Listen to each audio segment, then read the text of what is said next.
دیکھا کہ ابو طالب اس طرح نہیں مانتا، تو عمارہ بن ولید بن مغیرہ کو ساتھ لے کر اس کے پاس آئے، ابو طالب کے پاس آئے، کہنے لگے اے ابو طالب، یہ عمارہ قریش میں نہایت قوی اور خوبصورت نوجوان ہے،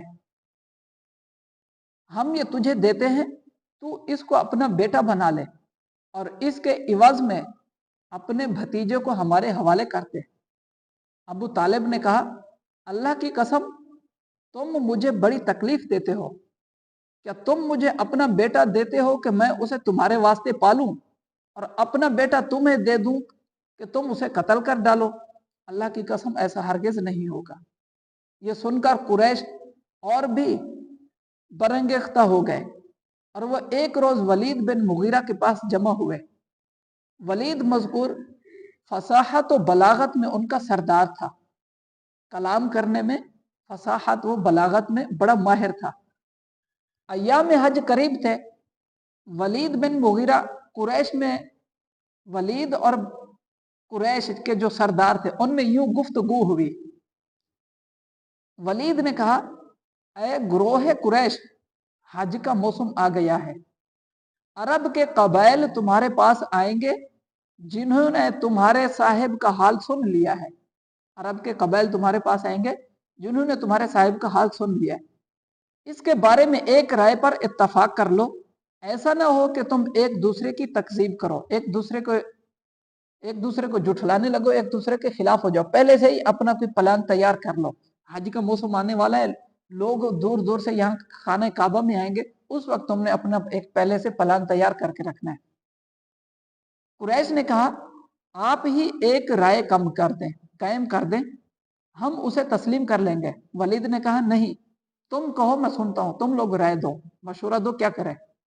قریش نے کہا ہم کہیں گے کہ وہ کاہن ہے۔ قریش والے نے کہا کہ نبی پاک کے بارے میں ہم کیا کہیں گے؟ لوگوں کو کہیں گے کہ بھئی یہ کاہن ہے، پرانے زمانے میں۔ اچھا، ولید نے کہا اللہ کی قسم وہ کاہن نہیں ہے۔ دیکھو جو مانتا نہیں ہے وہ بھی کہہ رہا ہے کہ اللہ کی قسم وہ کاہن نہیں ہے، ہم نے کاہن دیکھے ہوئے ہیں، اس کا کلام نہ کاہن کا زمزمہ ہے نہ ہی سجا، اس کے کلام میں نہ کہانت نظر آتی ہے نہ ہی کچھ اور نظر آتی ہے۔ قریش نے کہا کہ ہم کہیں گے کہ وہ دیوانہ ہے۔ ولید نے کہا وہ دیوانہ نہیں، ہم نے دیوانگی دیکھی ہوئی ہے، وہ دیوانہ کا غیظ و غضب نہیں، نہ دیوانہ کا خلجان و وسوسہ ہے۔ قریش نے کہا ہم کہیں گے کہ وہ شاعر ہے، شاعر و ادیب ہے کہ اپنی عقل و دماغ، دانش، فہم و فراست سے یہ لوگوں کو بس اپنے دام میں پھنساتا ہے۔ قریش والوں نے کہا کہ ہم جو باہر سے لوگ آئیں گے حج کرنے، ہم انہیں نبی پاک کے بارے میں، محمد کے بارے میں ایسے کہیں گے۔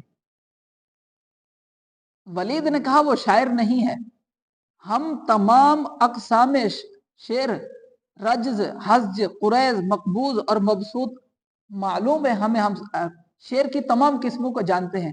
اشعار جو ہوتے ہیں جس کو آج کے زمانے میں ربائی کہا جاتا ہے، ایک اور بھی اس کی یعنی شعر کی اقسام ہوتی ہیں۔